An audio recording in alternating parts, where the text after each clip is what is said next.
Ford Ranger na naman mga boss. Start natin.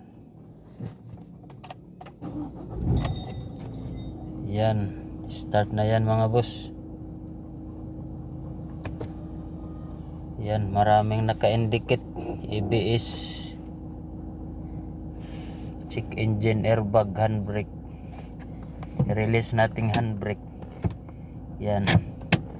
Naka-indicate pa rin. So, kailangan natin to i-scan.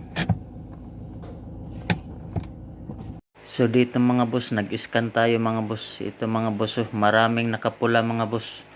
Sinubukan natin i-reset mga boss, pero may bumabalik talaga mga boss, lalo na yung ABS mga boss.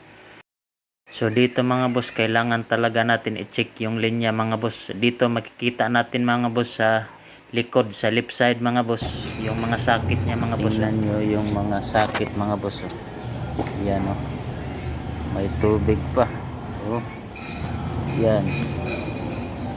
Grabing dumi mga boss. May maraming tubig. Ito lang yung isa ang wala. Ito wala. Ito wala. Itong dalawa mayroon no. Baka ito yung problema sa ABS tsaka fuel level indicator mga boss.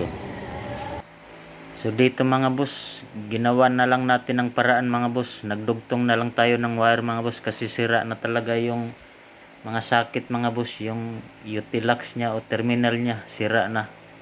So dinugtungan na lang natin mga boss. So dito mga boss, nag-reset tayo. Yan. Lahat naka-green na mga boss. At dito mga boss, ignition on natin mga boss.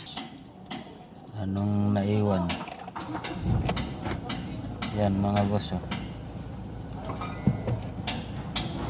Yan, nawala na yung handbrake. Yan, nawala na. Naiwan mga boss ito, fuel level oh.